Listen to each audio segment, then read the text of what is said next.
The meeting will come to order. Tax Committee meeting Tuesday, October 3rd. Would you call the roll, please, Amanda? Kokenauer. Present. Awful. Here. Persley. Present. Whitlow. Here. Sticknot. Here. Okay. Let's take a few minutes to look over the claims.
When everyone is finished, well, you can put the papers down and we'll continue. Is there a motion to pay the claims? So moved. Dan seconds it. Any comments on the claims? Questions, comments, whatever? Okay. Would you call the roll, please, Amanda? Kokenauer. Yes. Awful. Yes. Persley. Yes. Whitlow. Yes. Sticknot. Yes. Okay, public comments. Are there any public comments?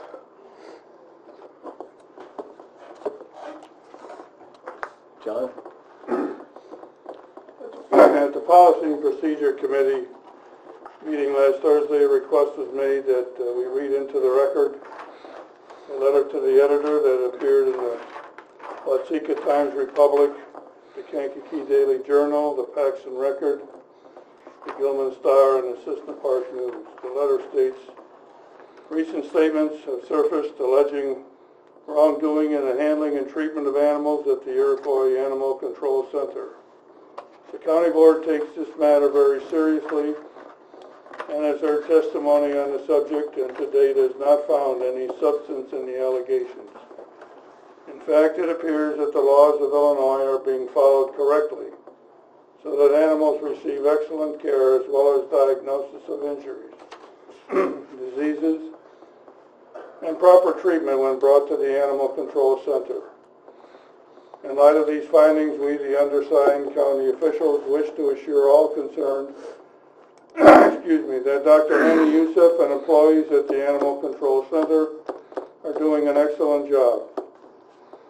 Further, the county board will continue to closely monitor the important service provided by Animal Control.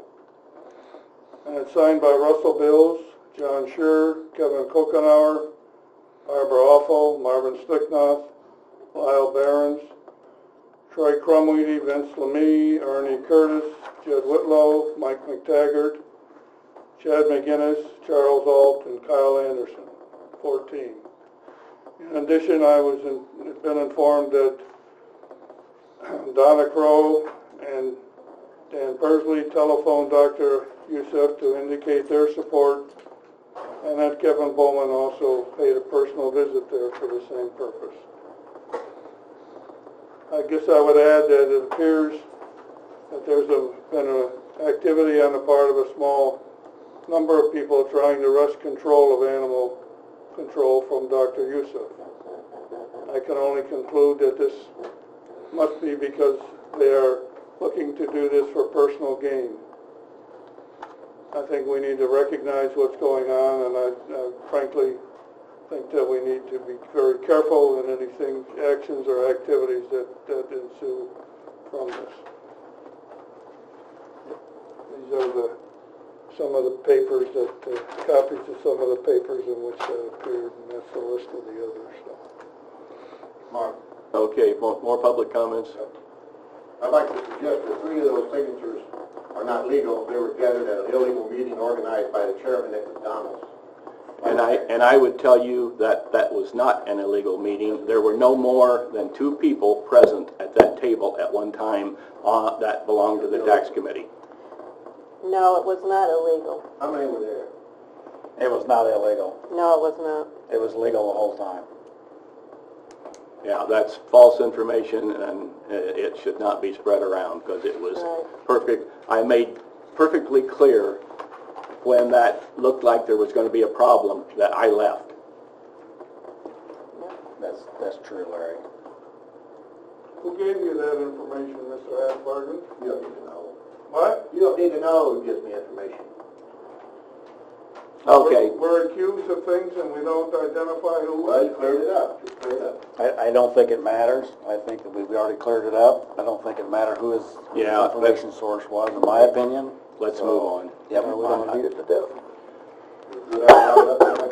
I don't have any comments myself today. We'll move on to reports from the departments. Mindy, would you like to be first?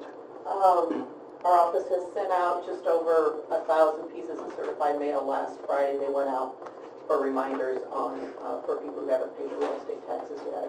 And then we're getting ready to publish in the newspapers next week. Tax sale is scheduled for October 30th. Okay. All right. Lisa. I just have just a few statistics from the property auction that was held here in the board on September 13th.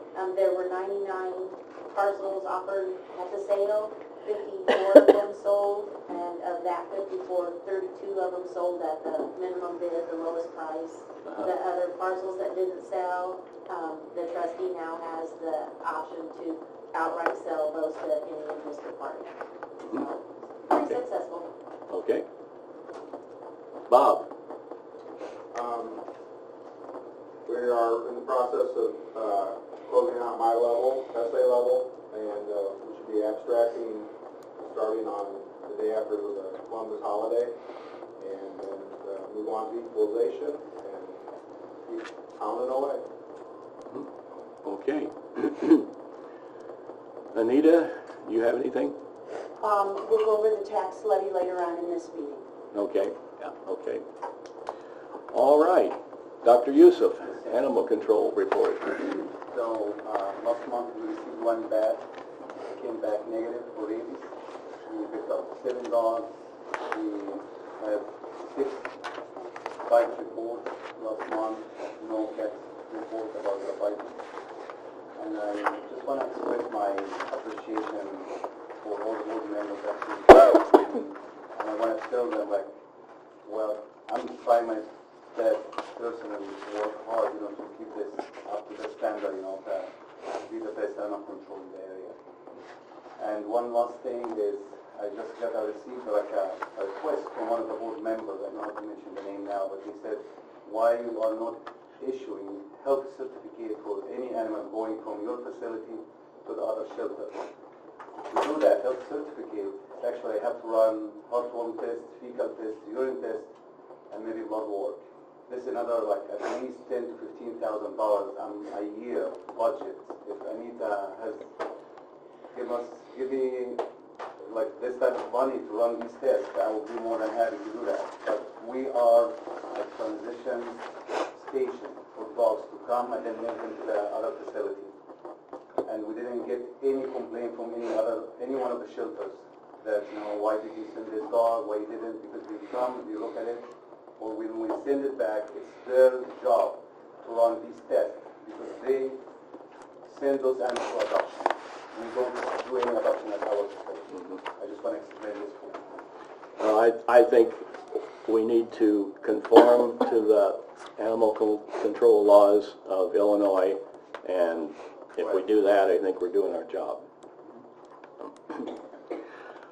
Also, at the last meeting, or I think it was the last meeting, there was a request from Dr. Yusuf to get some funds out of the low-cost or low-income spay and neutering program to pay the costs of the nurses who have to tend to the animals after they're spayed or neutering.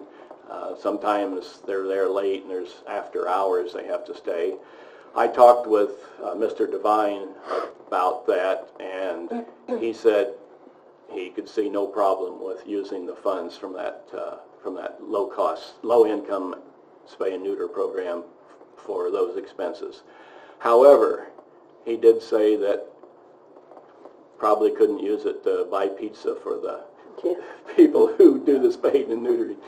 And I honestly, thank you very much for the offer, but I don't need this. I'm taking care of the thing. I'm trying to manage with the professor that you buy, finish on time, and go on time. Okay. I really appreciate it. At any rate, I'd like to have it on the books that it is permissible for you to pay your nurses for the duties they perform with this low-income spaying and neutering. So is there a motion to allow those expenses? I move to allow those expenses. Okay, Barb, second. Jed, discussion. If not, Amanda, would you call the roll? Kokenauer. Yes. Awful. Yes. Persley. Yeah. Whitlow. Yes. Sticknott. Yes.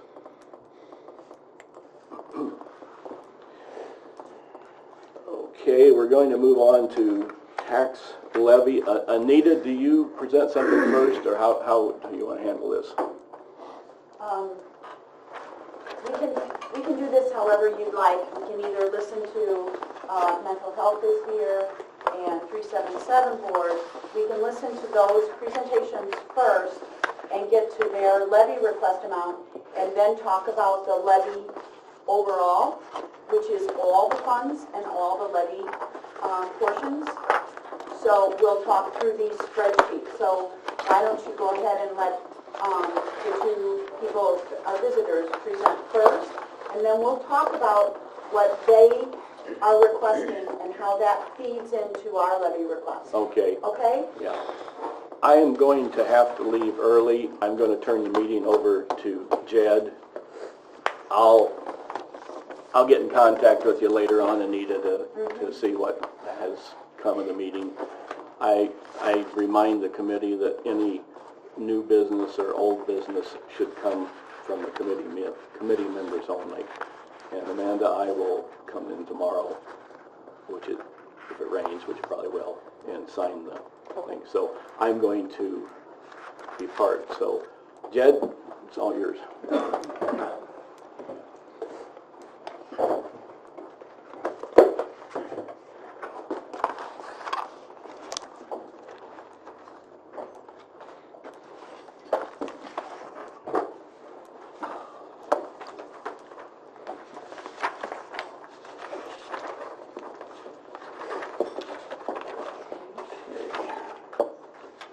Okay, Lou Allen Strong from 311 Board. Right here. Okay. I'm here on behalf of the Board for Persons with Developmental Disabilities. We met last month and submitted our request to this committee to please levy at the max allowed under law for the 377 board, which would be 1 mil. On our budget request form, we listed $545,000 to be sure that we were listing at least the equalized assessed value. That information was not available to us at the time we met. Our board, in levying this money, then contracts with the ARC and with ABRA at Sheldon to provide supports and services for people with disabilities. Between the two agencies, they're serving approximately 150 adults with developmental disabilities. Most of those people are being served through residential settings where they have 24-hour supports. So it is a costly service, but it would be much more costly if those people could not live here in their home county and had to be supported in a state-run facility. This morning we have Sue Light from ABRA with us and Christine McTaggart from the ARC. Their agencies submit quarterly reports to the 377 board along with their annual audit. We are encouraged as board members to keep in touch with their agencies through their newsletters and their websites and personal visits, contact with clients served and families to have some awareness of satisfaction with services and adequacy of services in that area. So we're grateful to the county for the funding being provided. It is crucial to both of these agencies. The ARC pointed out to us that their staff have not received wage increases for 9 years, which is just unbelievable. And both agencies are in a statewide staffing crisis at this point because of inadequate funding and unfunded mandates, especially in the nursing service area. We don't have one of those poverty grants we can go to fund nursing services. It'd be nice if we did. So on behalf of these two agencies, we request that you levy the full 1 mil, and then we will distribute those funds to each of the agencies. We're currently distributing the tax dollars based on unduplicated client count between the two agencies. Christine McTaggart may want to share some comments and some information about a special program the two agencies are involved with statewide now regarding the staffing crisis. So, Christine, would you like to do that? It's a statewide campaign that was started by a couple of developmental disability provider agencies called They Deserve More. And the website, I believe, is theydeservemore.org or .com. I remember. I think if you could just Google They Deserve More, it's one of the first results that pops up. And I didn't bring the fact sheet with me today. I don't know if you have that with you, Llewellyn. They've got lots of tools on the website to use to break it down really simply, because it is a very complex problem. Currently throughout the state, the average wage for a direct support professional, which for both of our agencies is the majority of the staff that we employ, is $9.35 an hour. The ARC starting wage is $9.50, which is a little bit ahead of that. I'm not sure where ABRA is at right around there. And locally, we're competing with Walmart as an employer. We actually have several people that work there with the job coach, people that we support, and the individuals that we're supporting through our support and employment program actually earn a wage higher than the job coach that's supporting them.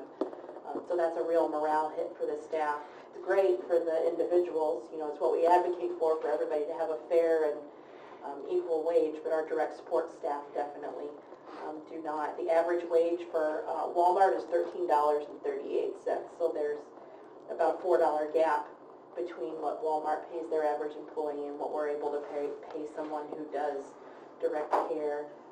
That involves personal care, helping people with their daily activities, showering, helping cook. You know, basically the things that we all take for granted every day in our home, they need people to assist them in those tasks. I think we can all agree those are really important tasks that you have to get through each day.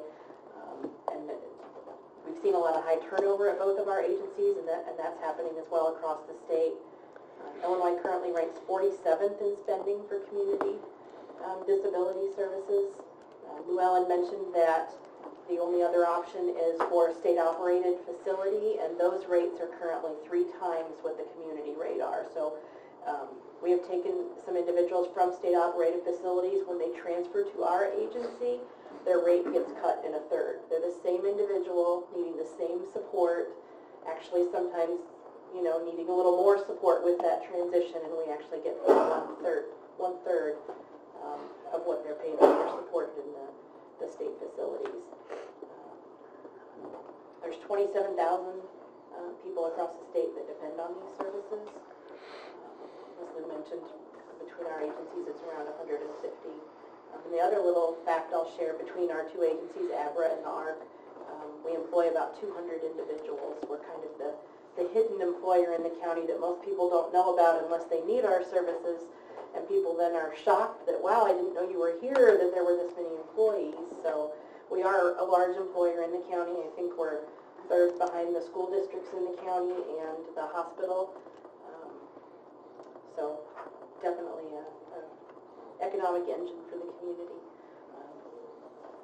And we did, with this year's budget that was finally passed on July 6th, it was mandated that employees get a 75-cent raise. That They Deserve More campaign was advocating for $15. They settled on 75 cents. The legislators are saying that's a down payment towards future things, but I'll believe it when I see it in writing. And so we are in the process now at our agency of going through the paperwork process of figuring out what revenue that means for our agency coming in to make sure that we are able to support giving that increase out. And along with the staff not having an increase in 9 years, we also haven't had an increase in our Medicaid funding from the state in 9 years. State facilities do get an increase every year. Most of them, I think they're all unionized and it's mandated. So our turnover rate at our agency is about 38%, so that we figure for every 3 staff we bring in, we're constantly losing and retraining 1. And with the low wage, you know, we can't compete with the fast food and the Walmart and the other jobs around the area. Nor with the nursing staff, Nursing too. because that's been very hard on both of our agencies to keep nurses. We're only reimbursed 8 hours or 16 It's a maximum of like $212 per person per year. per year, but yet we're mandated to have a nurse on call 24/7. So we can't even touch 1 week's of nursing wages with what the state gives us, but yet we're mandated to have a nurse there. Not gonna be able to depend on the state no matter what they tell you Exactly. right now. Very much so. Along with this increase Christine was talking about, we've still not seen any figures. No money. And We no keep pay. getting promises of dates, and of course staff are getting anxious. They've heard the whispers that there's increases. Yesterday, our agency alone, I just kind of sat down to try and explain to staff the hidden costs that they're unaware of. And on a yearly basis, our agency pays $82,000 a year in payroll taxes, workman comp insurance, which keeps going higher and higher, and unemployment insurance. And that's the hidden cost that our staff don't realize that we have to pay. And we have to take into consideration. I'm sure.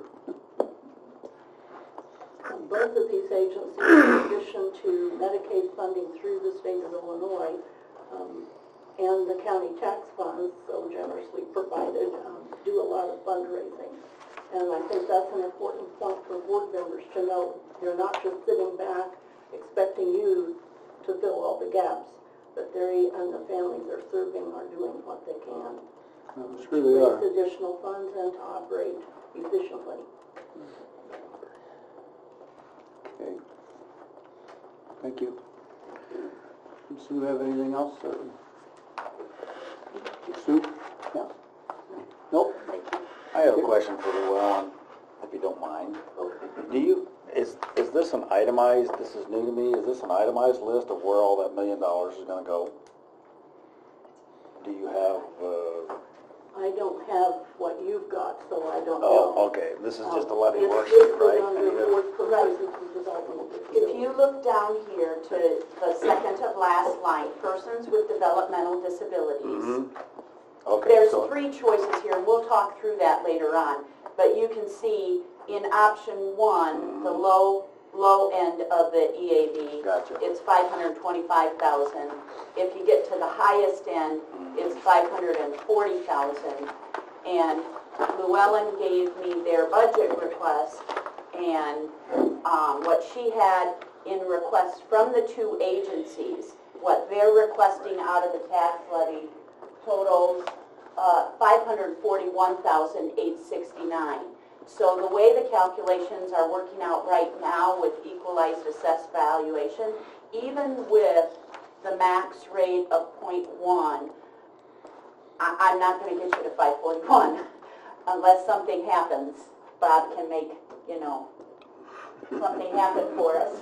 No pressure, Bob. But yeah, unless that EAV goes up higher than we anticipated this year, she's not going to get what she's already got requests in for. So I don't know if you want to talk about the process, Llewellyn, about when you get the tax levy and then the distribution to the two agencies, because the 377 board is no, who that's not, receives that's the levy. not what I'm asking. She's asking for $1 million. Oh, $500,000. I thought it was $1 million. I misunderstood. The tax levy is somewhere between 525 and 540. I misunderstood. We're My dreaming fault. for $1 million. Full million, yeah. Okay, I was confused with the million and the $500,000, and where that other Right. five, okay, Well, no we're problem. requesting the 1 mil, which is the max allowed. under Oh, this law, okay. and that's where you pick that up. I'm sorry, Llewellyn. Okay. We'd like a million, to come up with it, we have places to spend it. Well, thank you very much, Yes. Llewellyn and Sue. Appreciate that. And looks like next we got a presentation from Mark Thompson,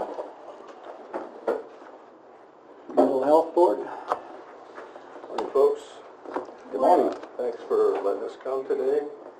I've also got with me Dr. Hopkins from the Iroquois Mental Health Center. Our board is a board that receives the levy that you approved for us. Essentially, over the years, what we have done is use that money to help fund the Iroquois Mental Health Center. We don't meet all their expenses. We're not even close to doing that. We only meet a minor percentage of it, somewhere between, it's changed from year to year depending upon how much and how successfully the government has been able to fulfill their end of the bargains that they make, and that hasn't really been too good the last few years. So I think our percentage looks like it's up a little bit. It's up. It's been usually around 20%, so it's up this year because other funds are down. And I think the Mental Health Center has actually been called upon to do some borrowing to make things work, which is not the best situation. Our last payment to them, we hope, got them out of the red and back to the black, at least for the foreseeable future, which I mean the end of this year. We meet quarterly. When we meet, we have reports submitted to us from the Iroquois Mental Health Center, and hear from Dr. Hopkins, financial officer, and there are one or two other department heads that are there and available, and oftentimes give sketches of what they've been doing, and it's a very much more complex organization than one would think looking at it from the outside, because there are within it various programs, I think at least 9 different programs and also outreaches to another 8 or 9 places, most of which are in Iroquois County. 1 or 2 are outside the county. The effect of that is that the business and income that comes from outside the county helps defray our central overhead here. So we get the benefit of some of that, and that's a good thing. What we're asking for this year is, I think, the same thing we asked for last year, a little over $585,000. We've kept our levy quite level from year to year. We haven't varied very much, maybe not even more than $10,000 over the last 5 or 6 years. So we considered that to be a good idea, even though these wind machines came in and pushed up the assessed valuation, and Dr. Hopkins would have wanted us to take more, but we thought that that's sort of a illusion in a way, because we knew that the wind machines were going to be an assessed value that would be disappearing over time, and we wanted, if we could, to keep them with our contribution as steady as possible. And I think it's worked out. We're very happy with the service that they get, and I'd like you to listen to Dr. Hopkins now. We have a slide presentation here for you, which I think you'll find very interesting. Thank you. Thank you.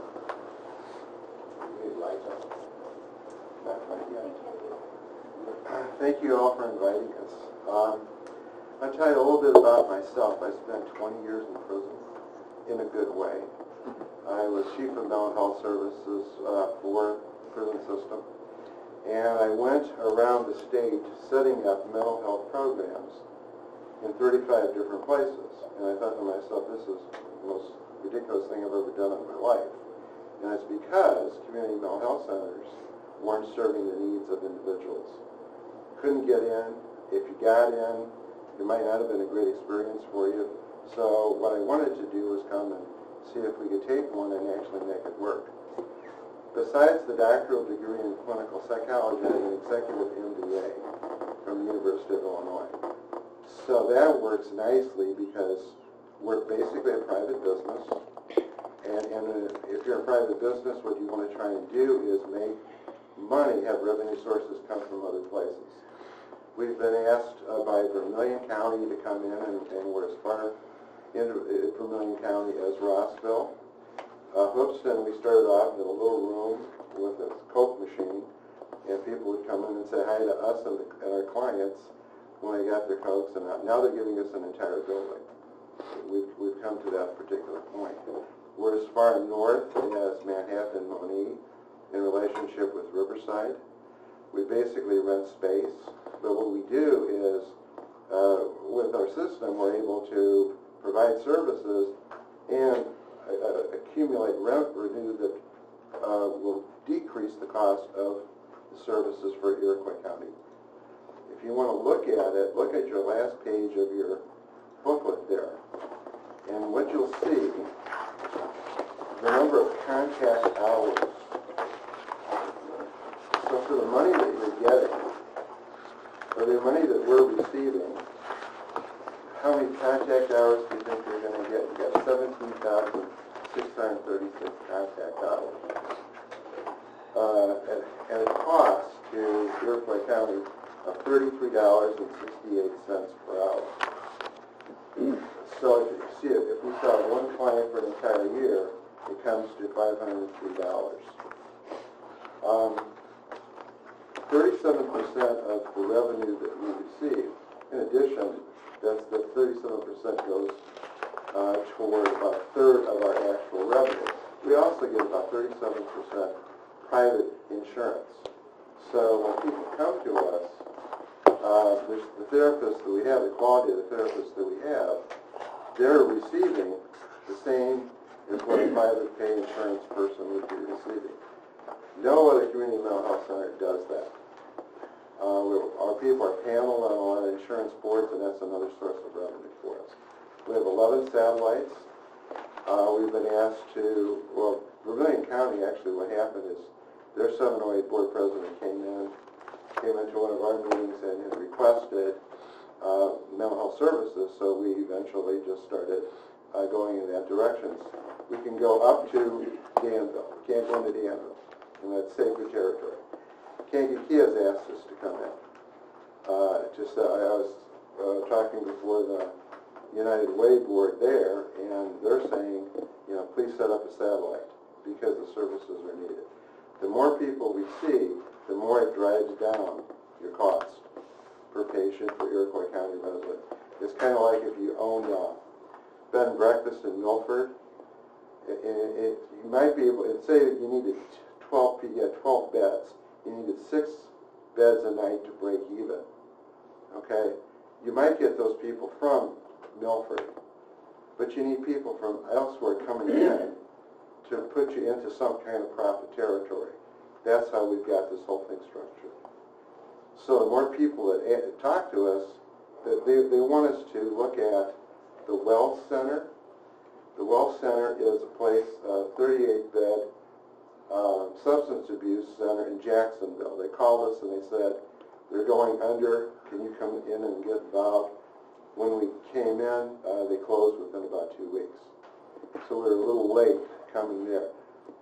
They're going to put up the bid for that, the request for proposal for that. They want us to bid on it, and we have a lot of support from both mental health and the substance abuse people to get involved with that. If you're familiar with the opioid problem, we have a little pamphlet to distribute. One of the big things that happened when I came here, and it was 13 years ago, I started this full time. A big issue was suicide. Believe it or not, in Iroquois County, we had the 3rd highest suicide rate of any county in the nation.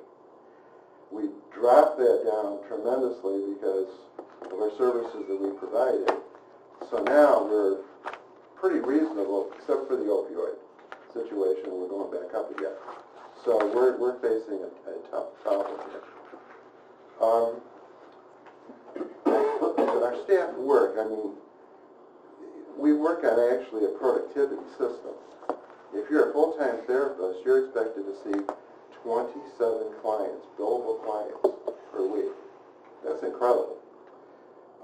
If you're part-time, 3 clients for every 4 hours.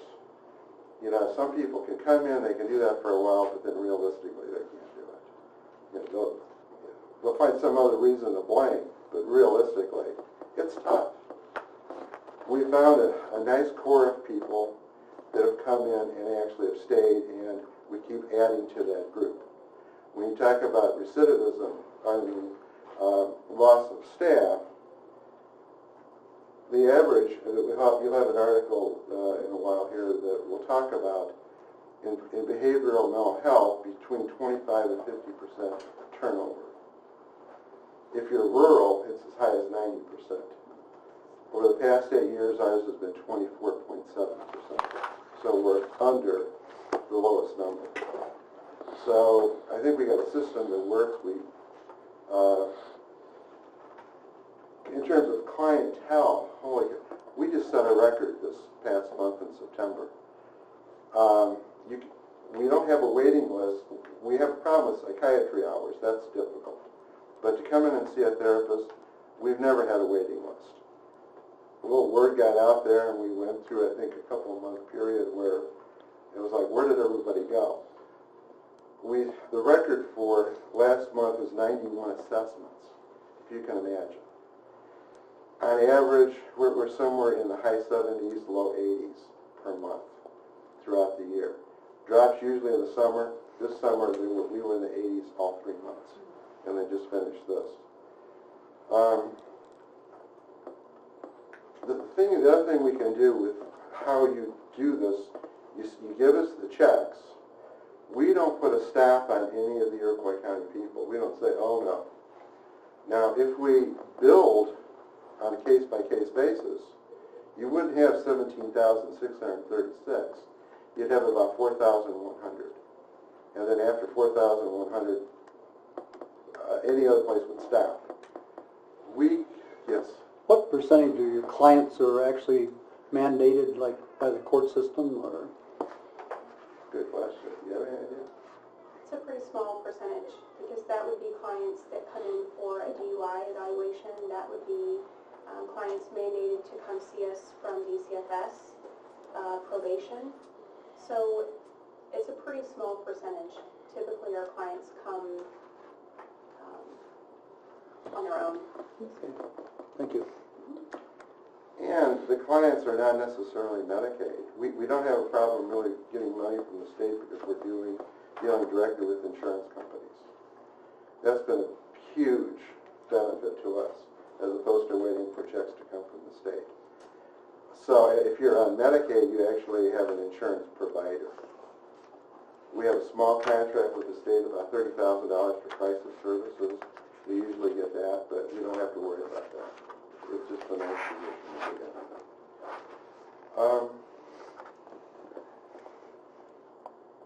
With that, I think, are you ready to do your? Okay, the 2 articles that you mentioned. Okay. Do you have the booklets? Pardon? Oh.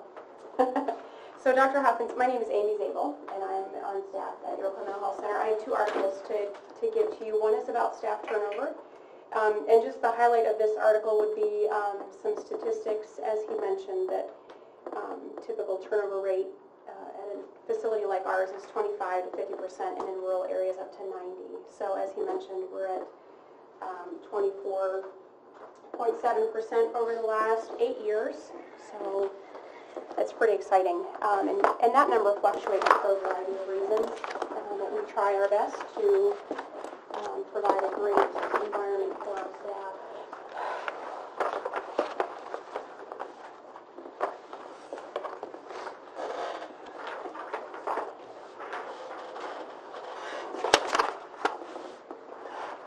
So the next article that I have for you is just an informative article about the opioid crisis. Again, that is an added layer to what we are encountering in our county. We've partnered with the Iroquois Coalition for Change, which includes the Public Health Department, as well as Celebrate Recovery, and we're going to be putting on an event October 18th, bringing a gentleman in who speaks to high school and middle schoolers, as well as their parents. So we're looking forward not only to that partnership and how we can work together in the future, but educating our community about what we're facing. So does everybody have both pieces? Okay. So, I have a presentation for you that talks about all of our programs and services, so I apologize if I'm not looking at you while I'm pushing the button, but we'll go through a lot of information quickly and I'll give you an opportunity for questions. So this is our mission statement, to help the residents of the county, and that includes related counties in Illinois and Indiana, deal effectively with the problems, difficulties, and obstacles that may arise in each person's life, whether caused by a situational, vocational, psychological, or substance-induced factors. So as Dr. Hopkins mentioned, we have a number of satellite locations. We have a vision for providing services in rural and suburban communities so that we remove as many barriers as possible for our clients. So we are spread out. Our main location is in Watseka, and all phone calls, scheduling, and questions come through our Watseka phone number and front office staff. We have a number of relationships. Iroquois County Probation not only includes the probation department, but also the Juvenile Justice Committee, a number of other relationships locally, as well as county and federal organizations. So here's a list of our programs. We have an adult outpatient mental health program. We have a child and adolescent program. So we see all ages. For our substance abuse outpatient programs, see adolescents and adults. We offer a number of DUI services from remediation to evaluations, as well as the risk education class required by the state of Illinois. and groups. We offer domestic violence treatment for men and women. We have our crisis intervention program, psychosocial rehabilitation program. That's for adults with a serious mental illness. We have an employment program, which is our individual placement services, wellness recovery action plan, which is an intentional group setting where people are putting together wellness tools in times of crisis. And then we have our psychiatric and nursing services. She needs a mic. So I'll go through each of these in more detail. These are all the groups that we provide. We believe in intentional settings where people can invest in each other, have conversations. People experience all sorts of different things, and so we value the group setting we provide group opportunities for basically each of our programs. So in adult patient mental health services, we provide individual, group, and family therapy, as well as education services. We provide case management and crisis services. And then for our child and adolescent program, again, 0 to 18 as far as ages.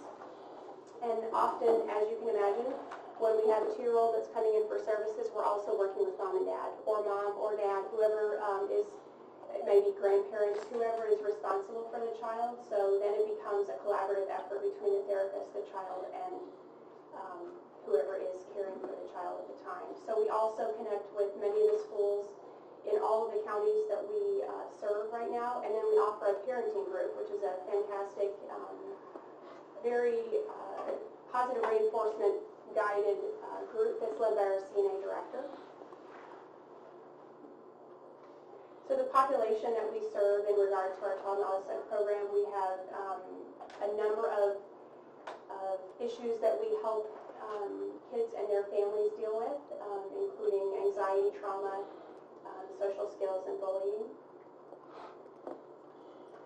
So here are kind of our core values of our child and adolescent program. A number of those that are of high value to us, they're all important. However, we find that building on the family's and child's current strengths are key, and we are very careful to be developmentally appropriate in the context of the child and where they're at. Can you hear? Yes, I can. Okay. So for our child and adolescent program, we offer the following specific services: a couple types of play therapy, art therapy, family and behavior therapy. We, in the parenting group, offer a number of parenting skills, and then early intervention services are birth to age 5. So we partner with Head Start, a number of local agencies, schools and probation. And we currently are offering evidence-based treatment initiatives as well as the parenting program. So next we'll talk about our substance abuse program. It is outpatient. We offer individual and group therapy, and again, that's for adolescents as well as adults. The licensed level 1 and 2 outpatient treatment program, those are 2 different levels that we are approved for by the state of Illinois. We currently offer level 1, which is the opportunity for a person to receive up to 3 hours of treatment a week. So Risk Education is a state of Illinois run and mandated program that the majority of our DUI clients are required to take. We do drug drops for some of our substance abuse clients. We have an early intervention program for teens that we've worked together with our current judicial system to develop a program for teens who have received a non-moving violation. We work with Jim Devine to work with those teens early before they might have a moving violation. So we also offer community education as often as we can, and we're licensed by DASA, which is the Department of Alcoholism and Substance Abuse. DUI remediation, we have a number of challenging steps that our clients go through. So this particular area of our service is it's challenging for our clients because they have a lot of hoops to jump through, so we walk very closely with them to help get them through the process, get the treatment that they need, and get them back on their way. So our domestic violence program, again, that's for men and for women. It's a 26-week program, and we have separate groups for our men and for our women. We currently meet on Monday evenings from 7 to 8:30. So our crisis intervention program, we offer crisis services 24/7. If somebody is in crisis during our business hours, we will see them as a walk-in. During the day, our hours are 8 a.m. to 9 p.m. Monday through Thursday, 8 to 5 on Friday and Saturday. So we're open for extended hours. But then if they call after we are closed, it goes through a service that partners them with a person on the phone that will walk them through whether or not they need to meet with somebody here in town right away. So we provide a resource for people any time, day or night. So the population that we serve in regard to crisis is basically everybody. No one is immune to that. Adults and children, we have folks with suicidal or homicidal ideation, depression, anxiety, trauma. Any number of things come up for our clients or for people who are not our clients. So in that process, we're looking to de-escalate. We're looking to assess the situation and then provide resources for those people. Some of them become clients to our agency, some do not. Just depends on the circumstances. So as a part of our crisis, we offer that 24-hour crisis line. We perform an assessment. We help develop a safety plan. We can arrange for a wellness check, which is where we contact the local police department and have them go check on the individual. If the person needs psychiatric evaluation at a hospital, then we coordinate that process and arrange for transportation. Our psychosocial rehabilitation program, that's for adults with a severe mental illness. We offer a day program and an evening program. I might be ahead of myself here. 6 goal areas for ESR. It's psychiatric, social, independent living, vocational, physical well-being, and education. These individuals come Monday through Thursday during the day, as well as Monday through Friday in the evening, where we provide life skills, any number of things. We have individuals that come and cook. They have a garden out back. They're taking their produce and making things with it. So it's our staff are working to help these people develop not only social skills but life skills. So our IPS program, in a nutshell, is an employment program for people with a severe mental illness beyond high school. It's an evidence-based program where a person comes in and as an open client, they desire to seek employment. We partner with them from the beginning stages all the way through to providing coaching for as long as they would like it. So the 8 principles of this program, we focus on competitive employment. We integrate rehabilitation and mental health services. We have a rapid job search that's required by this program. So our staff work very hard to see that these clients receive employment within 30 days. And then the best thing about this, we have a time-unlimited and individualized support process. So our client can obtain support from a job coach for as long as they would like. So any client over the age of 18 not enrolled in high school that has a serious mental illness. The reason why it's beyond high school is we partner with another state agency, or state program, I should say, that helps kids who are in high school get connected. So we partner with that program, and as soon as they're out of high school, if they need a job change or a new job, then we pick up at that point. So we provide a number of services for the people who are in our employment program, basically every step of the way. In the benefits, we see higher self-esteem, increased income, they're learning new skills, better control of their symptoms, and a sense of purpose and accomplishment. So our Wellness Recovery Action Plan, there are 3 main components to that: recovery, and our value and ethics. I'll go through those. So the principles of recovery are hope, personal responsibility, education, support, self-advocacy, and spirituality.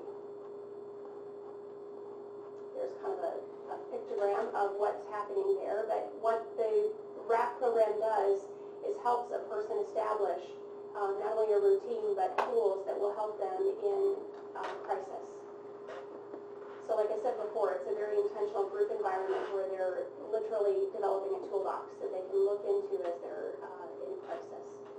So the value and ethics, voluntary, this is a self-directed group. It's open for everyone, and this group provides an unconditional high regard for everyone. So our psychiatric services, we currently have an adult psychiatrist and an adolescent to adult psychiatrist. And they provide evaluations, they prescribe medications, and offer medication monitoring. As Dr. Hopkins had mentioned, this is one area that we, along with probably every other agency in the state of Illinois, struggled to keep psychiatrists on. So in spite of losing funding from the state of Illinois, for this program, we continue to provide these services to people, and the funding comes from other programs within our agency. We just know the value and importance of providing this service in addition to therapy. So we provide a number of services through our nurses. They do everything from filling folks' weekly medication organizers to helping them enroll in pharmacy assistance programs. We offer samples through our doctors, and they work very closely with our clients to make sure that as people are being prescribed medications, they're monitored very closely. So one of our most prized possessions, possession is probably a terrible word, but resource perhaps, is our staff. As Dr. Hopkins had mentioned, we have very highly licensed and credentialed staff, which enables us to bill insurance companies, but it also allows us to see a wide variety of clients. So we currently have 7 full-time and 3 part-time administrative staff, the 2 psychiatrists, 1 full-time nurse, 1 part-time nurse, 10 full-time and 12 part-time therapists. And those individuals are coming from a wide variety of areas, which allows us to staff our satellites very quickly.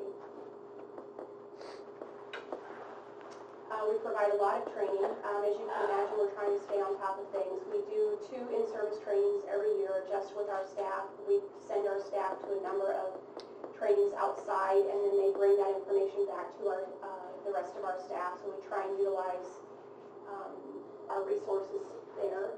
In productivity, as Dr. Hopkins had mentioned, full-time staff see 27 billable hours per week and part-time 3 out of 4 hours.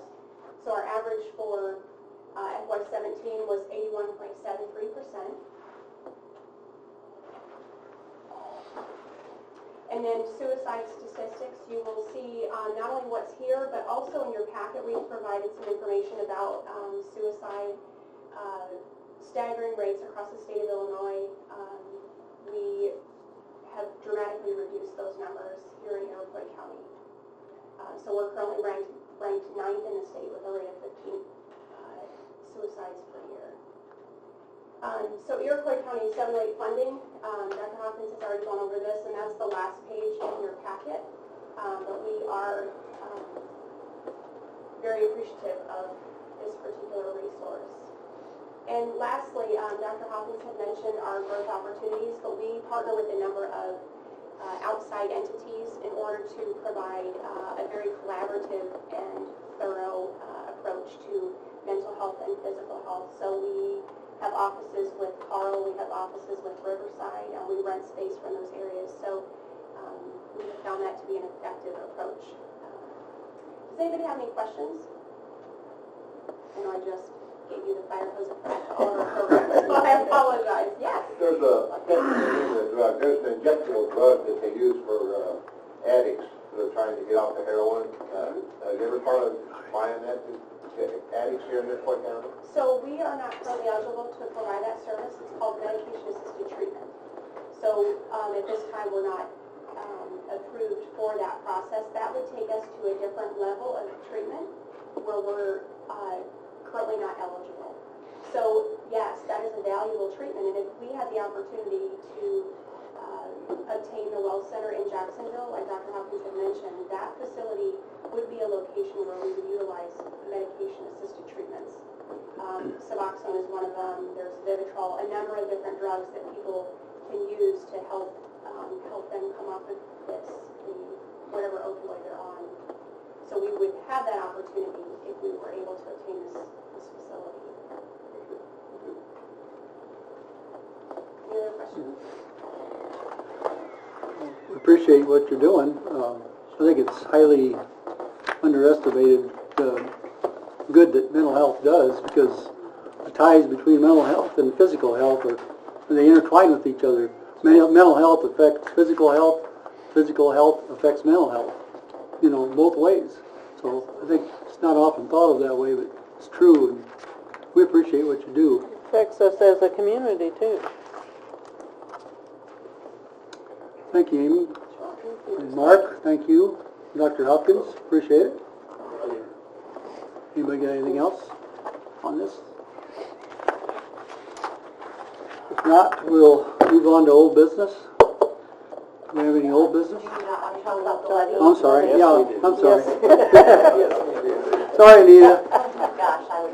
You put a lot of work into this. Anita puts a lot of work into this. I'll tell you, you've been on the tax board before. It's that time of the year, and try to be fair on these levies. It's a job to put this together. Anita put a lot of work into this, I know, just even for a starter. So, go ahead, Anita.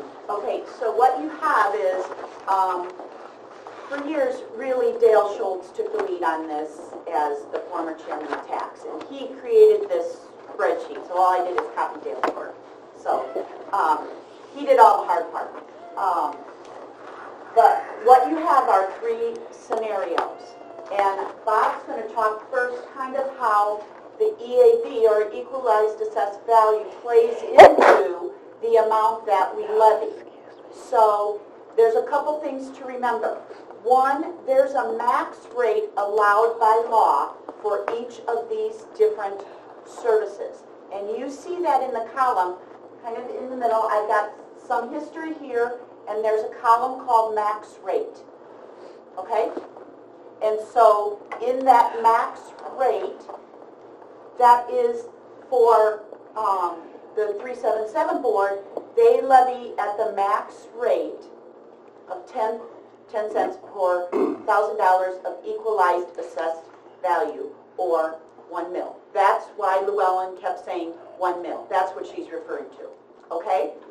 And then, like, the general fund is the top line, and then you can go through each of these. So the first column are the county entities. The middle column are other entities with their boards that request of you an amount. That's in the middle. It includes these two groups, plus Co-op Extension, who came to the board, plus Public Health, who already gave us their request through the Finance Committee. And then at the far right are what's called zero levy funds. And those, by law, we can levy what we need. Okay? So those are things like IMRF, Social Security, liability insurance, workers' comp, unemployment, blah, blah, blah, blah, blah. I think that's it. So that's at the far right. So what I have, and there's 3 pages, low, mid, high.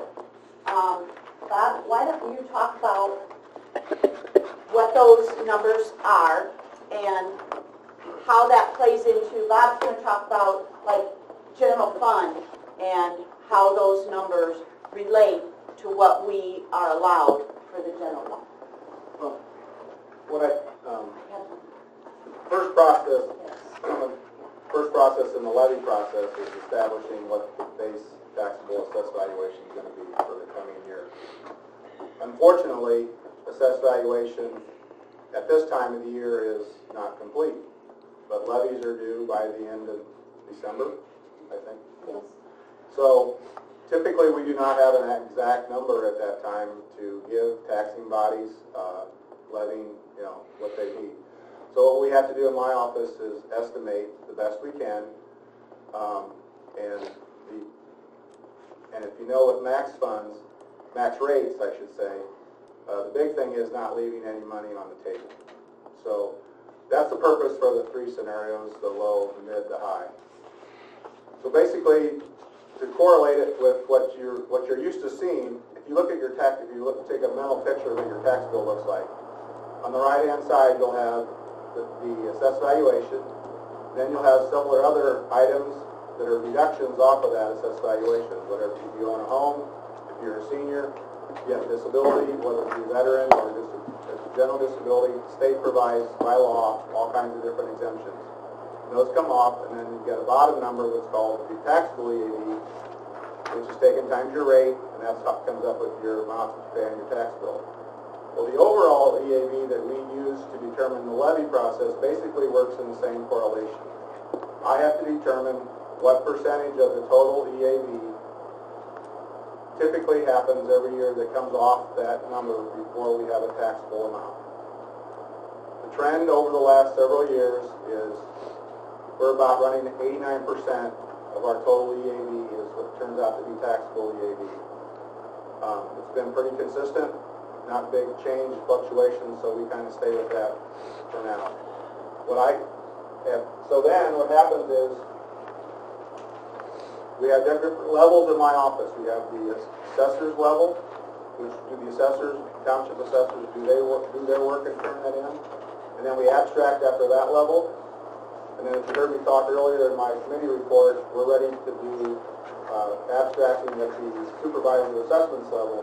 Because I do have assessment authority, and we do have several vacancies around the county, so I have to do a lot of assessment work for townships and stuff to cover areas that aren't being covered.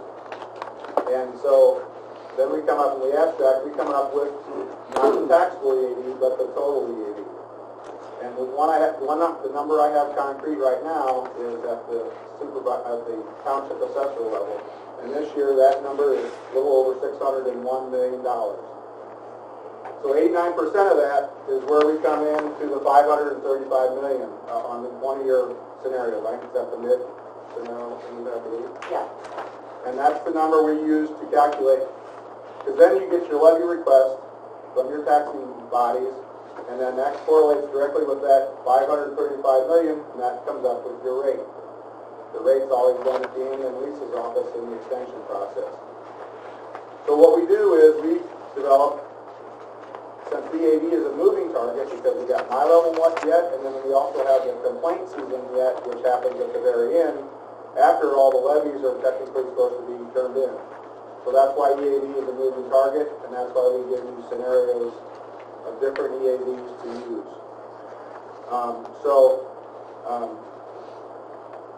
As of next week, I'll even be a little closer to an exact amount because we'll do abstracting at SOA level, and that would be all the work that I did, and so it'll even get a little tighter, but it still won't be precise. So the big thing is, when we say don't leave money on the table, say we're right now at $535 million on the taxable EAV, and you set your levy at a certain amount, and then I come in at $540 million. Something happened, so then you've already set your levy based on $535 million.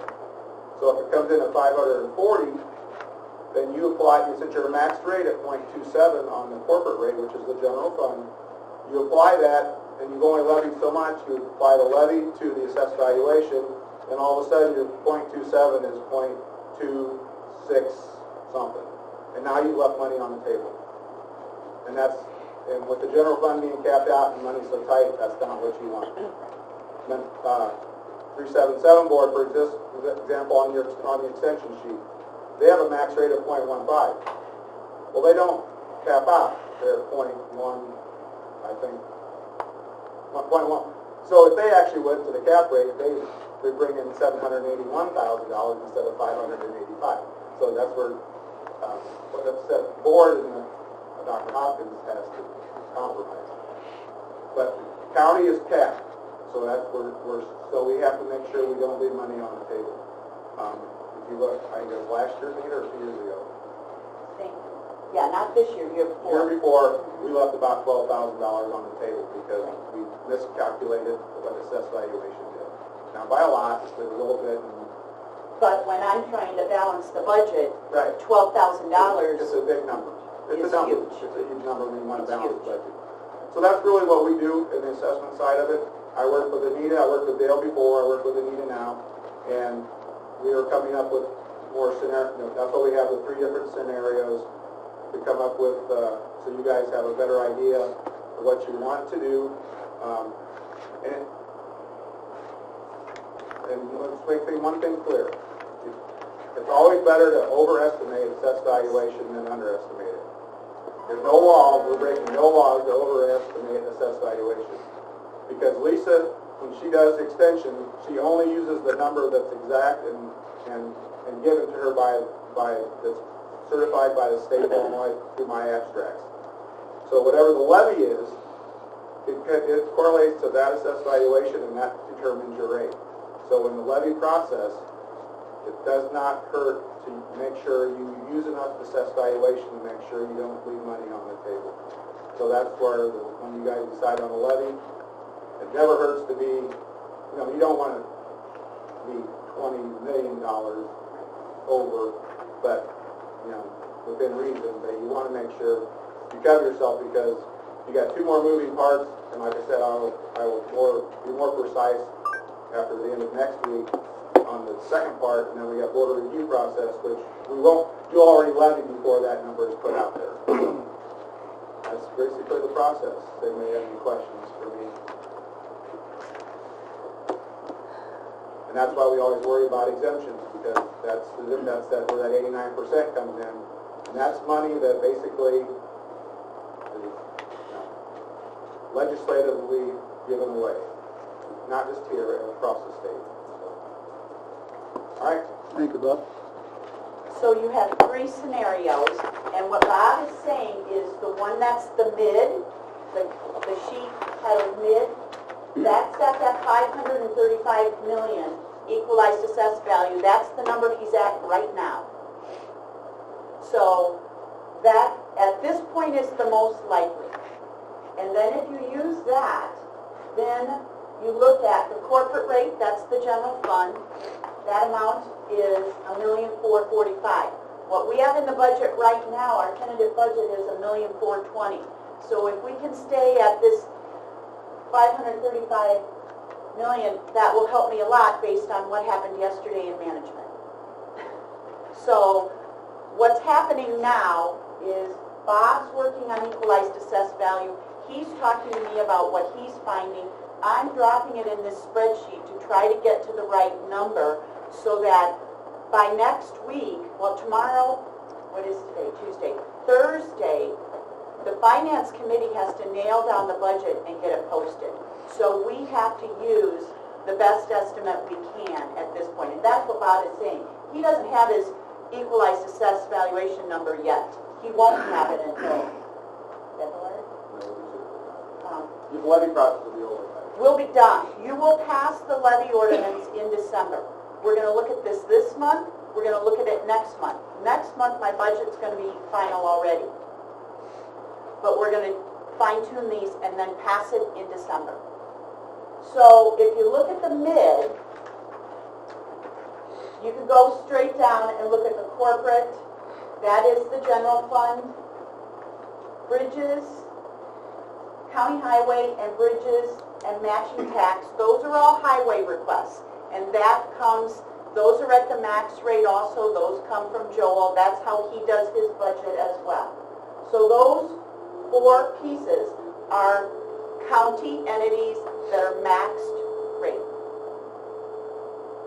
The middle one are requests from these other entities. So walking down there, the first one is mental health. That's at $585,000. That comes off of their budget request from me, to me. Then public health, $316,000. Veterans right now is $50,000. That's not yet approved by finance. That might change. Tort and liability comes from the Soil and Water Office.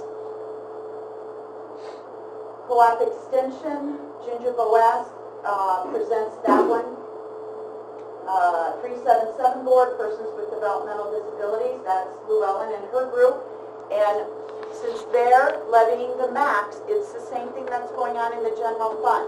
We're going to try and watch that number and equalized assessed value and see how that relates to figure out what she's going to get this next year. Her request from her entities is over what it's looking like she's going to get right now. We'll watch that to see how much can come. And then historical documents is the Historical Society.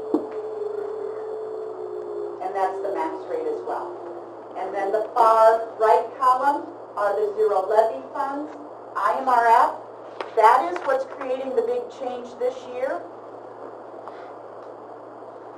We have levied an additional $600,000 payment for the last 5 years to fund our pension liability. We were underfunded.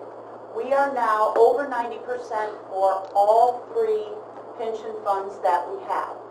So I recommended in the budget process that we discontinue the additional $600,000 payment. That's one thing that happened. So that's a drop of $600,000 in the pension line this year. The other issue is, because we're so fully funded, now over 90% for all 3, IMRF has dropped our rate that we have to pay next year. So our pension line this year is going to drop about $800,000 year over year. The next line, liability insurance, that is just based on a run rate and what I'm seeing come in on the bids that we received. We sent that out for bid this year. Social Security is just, I calculate that based on the budgets I received from all the departments. So it's 7.65% of all the what I want to say, payroll lines that come in as people budget. Unemployment, that is, our expense for unemployment has dropped dramatically, and so we are kind of overfunded at this point.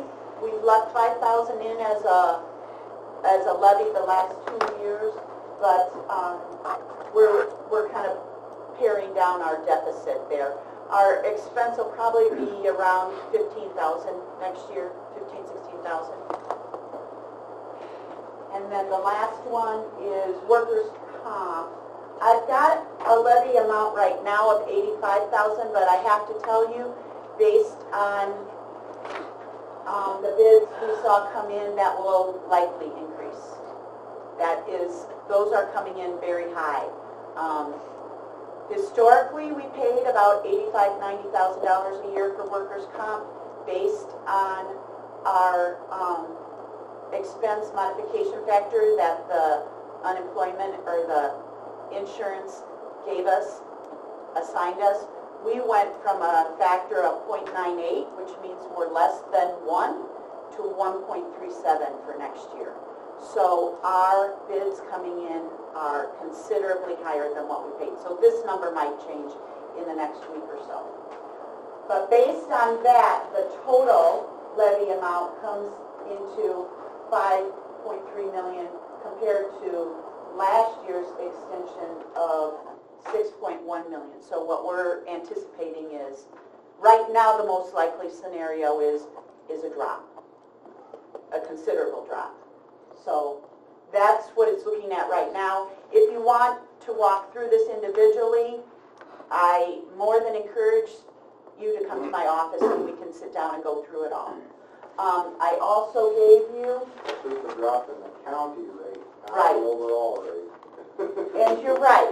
Bob is right, because what happens is when you get your tax bill, a lot of people don't really look at the county. They look at the overall number, and based on what happens with school districts, fire districts, the other taxing entities, your tax bill could very well go up.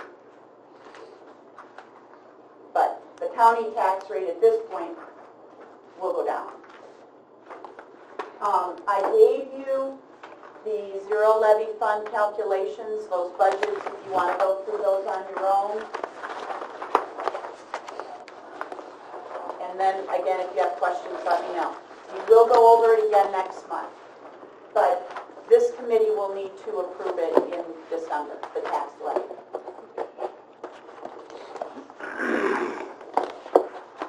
Make sense? Yep.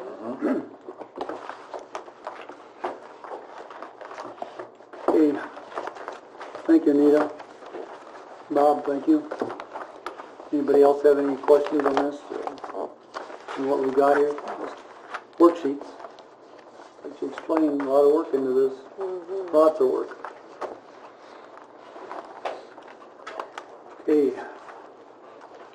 Do we have any old business? Hearing none. New business? I would entertain a motion to adjourn. So moved. Barb? Second. All in favor? Aye. Meeting adjourned.